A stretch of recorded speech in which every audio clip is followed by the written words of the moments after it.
Terima kasih. Biar betul sebab Christmas is round the corner. Ya, kan. Kita pun dah lama sebenarnya sambut yalah perayaan hari Natal ni kan. Kadang-kadang yalah ada setengah pihak yang tidak bertanggungjawab ni suka menimbulkan isu, ambil kesempatan dalam keadaan situasi seperti ini kan. Yang lebih menyedihkan dia ulang isu tahun lalu. Jadi tapi daripada kita berikan perhatian kepada perkara itu, apa kata kita berikan perhatian kepada perkara yang betul? Ada beberapa kejayaan yang dicipta sebenarnya sangat dekat dengan kami juga sebenarnya. Sebelah je di Angkasa Puri ni. Kita nak bercerita berkaitan dengan Kota Media Angkasa Puri. Okey, ramai tak tahu kan tentang kewujudan. Selalu kalau lalu di Lebuh Raya Persekutuan nampak satu bangunan ni macam signifikan untuk RTM. Tapi sebenarnya kalau anda datang ke Angkasa Puri ni, anda akan wow. Kenapa beri reaksi seperti itu? Anda akan lebih wow kalau masuk ke dalam bangunan itu. Kami pun belum sempat lagi. Betul lah, belum sempat lagi. Dah baca macam ni, kita memang tak sabar-sabar. Okey, kita nak cerita lebih lanjut berkenaan dengan Kota Media Angkasa Puri di mana bangunan ini memenangi Gold Winner di MIID Reka Awards 2023. Jadi saya perkenalkan terlebih dahulu tetamu yang akan bercerita berkenaan dengan kejayaan ini. Saya perkenalkan terlebih dahulu iaitu Cik Khairuddin Osman, Ketua Syarikat Media City Development Sdn Bhd. Kita juga bawakan dua wakil interior designs pada pagi ini iaitu Marhami Arifin daripada partner GDP Architects Sdn Bhd, juga Cik Khairul Anwar Omar daripada Pereka Bentuk Dalaman GDP Architects Sdn Bhd. Assalamualaikum dan selamat pagi untuk semuanya. Waalaikumsalam.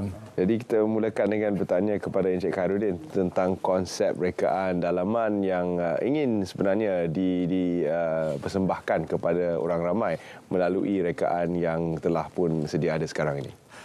Okay, terima kasih Terence ya. Okay. Sebelum saya ke situ ya, saya ingin menceritakan sedikit tentang sejarah Kota Media Angkasa Puri ini ya.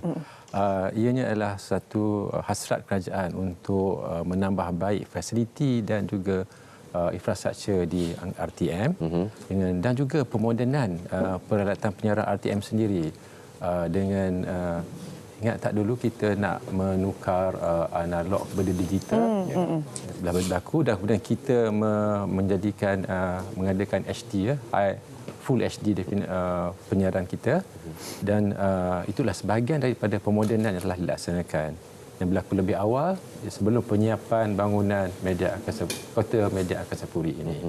Jadi syarikat Media City Development Sdn Bhd yang merupakan anak syarikat DRB Highcom Berhad telah dilantik untuk melaksanakan kerja-kerja tersebut. Kami adalah sebagai pemaju Kota Media Angkasa Puri. Untuk melaksanakan kerja tersebut, kami melantik perunding-perunding yang pakar di dalam kerja masing-masing. Kami melantik GDP Architects Sdn Bhd yang kami jadikan sebagai ketua konsultan kami dalam mengadakan reka bentuk dan juga ID dalaman yang kita sebutkan tadi itulah. Dan anda boleh lihat landscape RTM berubah ya. Saya boleh merasai kerana saya berada di sini untuk tempoh 17 tahun. Jadi saya boleh melihat bagaimana RTM berubah wajah setelah keberadaan Media City itu sendiri. Jadi di dalamnya itu kita belum masuk lagi. Ya, jadi, dekat luar tu pun dah cantik. Dah cantik dah, memang. Kira sekarang kalau orang RTM nak syuting kat luar, dah ada tempat baru dekat Kota Media tu kan. Okey, kita nak cerita juga sedikit daripada Cik Khairuddin sekejap ya berkenaan dengan MIID Reka Awards ni kan. Atau mungkin barangkali daripada Cik Marhami latar belakang yang ramai mungkin tak tahu anugerah ni untuk apa sebenarnya kan.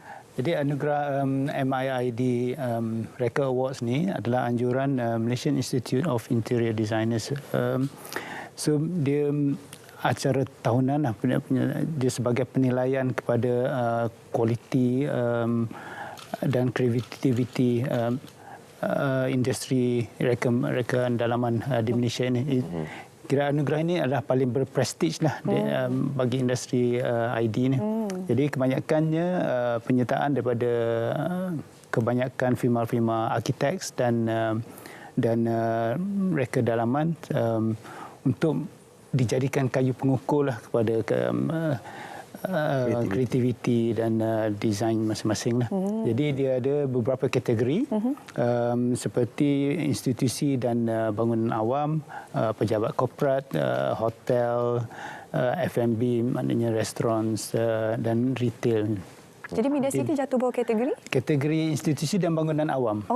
Institution and public building. Jadi dia ada biasa ada 4 kategori yang dibagi award and honorary mention, bronze award, silver award dan gold award. Yang paling tinggi gold award lah. Jadi Kota Media menang gold. Siapa pesaing untuk silver dengan gangsa? Ada beberapa arkitek firm lain lagi. Jadi apakah konsep di dalam Kota Media yang menjadikannya begitu unik berbanding dengan bangunan-bangunan lain? Jadi untuk seperti Encik Khairuddin bagi tahu, ini adalah projek untuk kerajaan. Jadi sebagai perunding lantikan syarikat, kami ingin menunaikan hasrat untuk memberi yang terbaik kepada kerajaan. Jadi konsep desain kami dia moden, tapi dia still mengambil kira sumber-sumber inspirasi daripada nilai-nilai seni, kebudayaan. Kalau dilihat daripada konsep desain itu berasaskan seni tari, elemen-elemen budaya seperti tengkolok, lipatan samping. Tapi kita olah menjadikan bentuk geometric pattern dan dijadi sebagai menggunakan kreativiti kita lah. So kita boleh nampak daripada luaran dan bawa kepada dalaman. Jadi setiap bangunan di Kota Media ini adalah berlainan. So setiap ruang dan ini kita reka mengikut fungsi ruang bangunan masing-masing. Seperti yang anda senang saksikan sekarang ini saya akan rakaman drone lah ya daripada ruangan udara daripada atas. Jadi kalau kita dekat bawah dekat atas jalan tu mungkin tak nampak lah view ni. Ni memang cantik sekarang ni di Angkasa Pura. Kalau kita lalu memang dah moden. Masuk tu rasa segahnya. Ada beberapa bangunan baru, ada parking bertingkat juga, dan yang paling menakjubkan sebenarnya kita ada eskalator yang paling tinggi di bangunan awam, tak silap saya kan? Bangunan kerajaan. Bangunan kerajaan. Jadi betul. Ini kalau masuk Angkasa Pura, inilah permulaannya, bangunan pertama yang anda akan lihat. Tapi tak silap saya ni macam auditorium kan? Auditorium kan? Ini auditorium Seri Angkasa. Kalau Cik Khairul boleh kongsikan sikit bentuk-bentuk bangunan yang ada di Kota Media ni, apa fungsi-fungsinya dan apa yang membezakan setiap bangunan ini?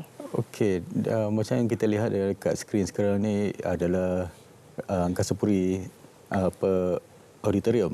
Jadi ini yang kita kata daripada konsep tarian tadi dan dari untuk muzik studio, recording studio, daripada konsep bunga raya, itu yang kita olah, yang macam Encik Muafin cakap tadi lah, design dia. Dan di dalam setiap bangunan pun ada keunikan dan cerita yang ingin diketengahkan. Dari segi rekaan dalaman pula, apakah konsep-konsep yang telah digunakan? Konsep dia macam yang saya cakap tadi, daripada kita olahkan daripada bunga raya, daripada bentuk bunga raya tu kita olahkan konsep tu, kita jadikan dia seperti triangulator. Kalau Cik lawat nanti boleh nampak daripada segi shape building dalaman dia tu, macam kita tengok ni. Ini inspirasi daripada mana ni? Ini inspirasi daripada daripada bunga raya tadi. Oh, inilah inspirasi daripada bunga raya tadi. Oi, dahsyat RTM sekarang kan. Tapi kita nampak ni, kita bukan untuk estetik dengan ini saja. Function.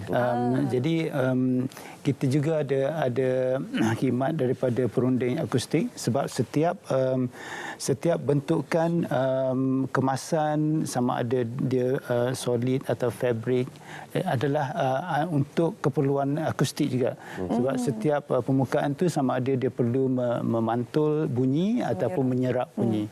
Dan yang paling utama sekali untuk bangunan penyiaran ni adalah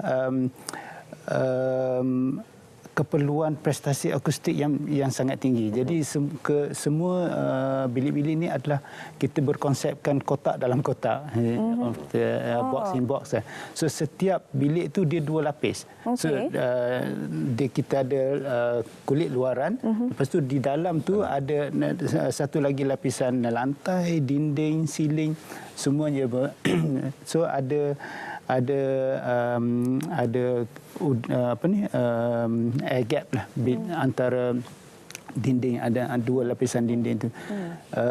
Sebahagian punya lebih daripada 2 meter, 1-2 meter.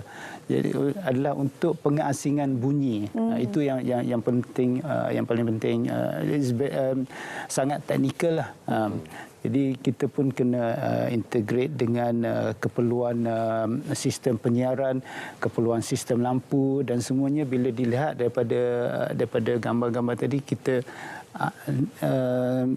kena olah susun koordinat supaya ianya nampak kemas dan teratur. Dan pada masa yang sama memberi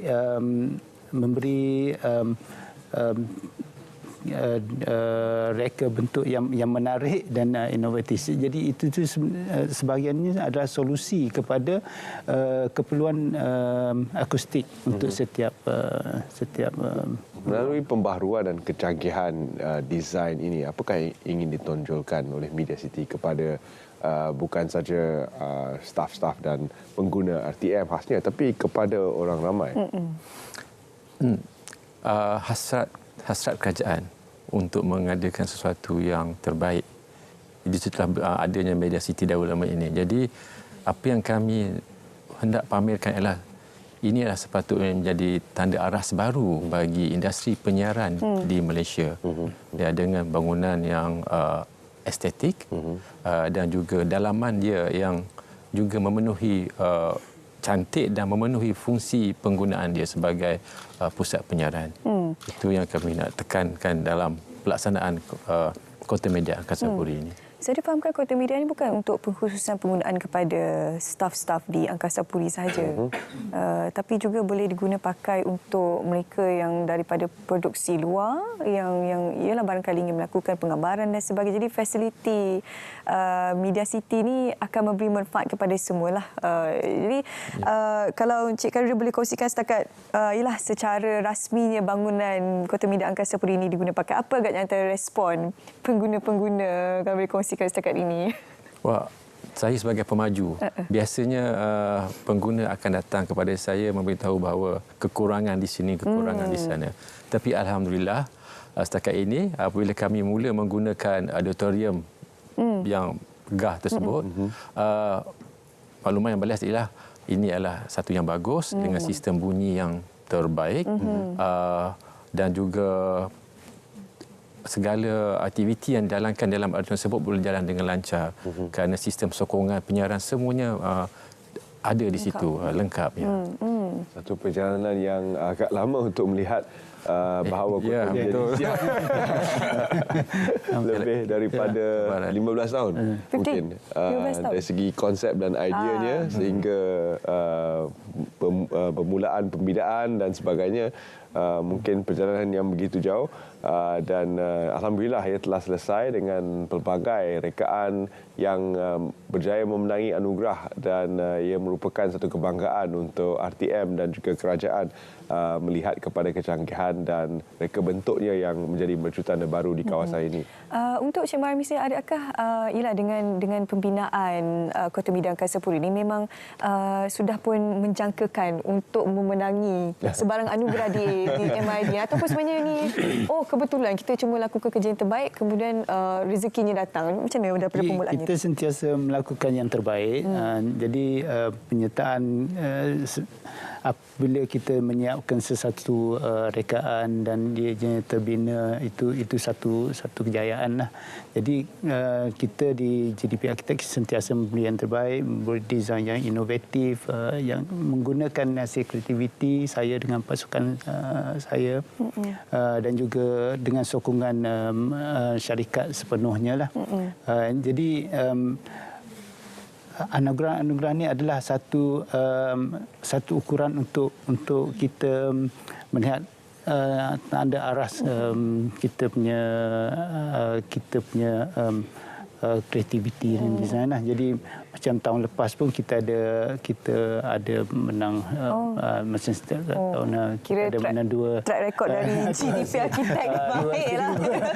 Hanya je menang award kan. Tahun lepas kita dapat 2 silver, tapi tahun ni kita dapat gold lah. Dapat okey lah. Gold tu dah kira equivalent to 2 silver lah kan. Cik Harun, kalau boleh kongsi sikit lah, siapa tim di sebalik interior design ni kan, takkan kalian berdua je kan. Siapa kalau kita nak, yelah, berikan penghargaan sedikit, acknowledgement untuk mereka yang juga turut bekerja keras untuk mendapatkan award ini. Okey, macam yang Encik Mafin cakap tadi, hasil sokongan daripada GDP Architect, terima kasih kepada Encik kami memberi kepercayaan kepada kami semua, dan kepada designer-designer kami seperti Hamizah yang datang untuk menerima hadiah, dan kita punya penjaga tapak Encik Hakim. Jadi ramai lagi dah sebenarnya yang datang membantu ni. Jadi it's a team effort. Jadi kita ucapkan terima kasih kepada GDP Architect kerana telah menyumbang yang terbaik untuk menjadikan Kota Media ini suatu yang gah, suatu yang istimewa untuk semua yang berkunjung nanti. Dan terima kasih kita ucapkan kepada Encik Khairuddin selaku Ketua Syarikat Media City Development Sdn Bhd kerana sudi bersama kami dalam segmen Selamat Pagi Malaysia pagi ini. Dan juga 2 interior design kita daripada GDP Architect. Tahniah kita ucapkan. Semoga lebih banyak melahirkan bangunan-bangunan yang bakal mencipta sejarah untuk negara Malaysia suatu hari nanti. Okey. Siapa datang lalu ke Angkasa Puri, jangan lupa untuk singgah ke Kota Bidar. Promote sekejap. Lalu ke Angkasa Puri. Tapi dah kena lalu guard dulu lah bagi tahu sebagai pelawat ke apa. Secure area. Jadi kita kena bukan saja alu-alukan, tapi kepada adik-adik juga yang selalu datang melawatkan tour kan, mereka akan mendapat first hand knowledge tentang Kota Media ni lebih daripada kita sebenarnya. Kita belum lagi melawat. Lepas ni kita kena pergilah. Baik, kita akan ke Perak sempena 3 tahun program pelaksanaan program tuition Cikgu Saarani. Kita bersama dengan rakan setugas Saiful Airi yang telah pun bersedia dengan laporannya. Silakan Saiful.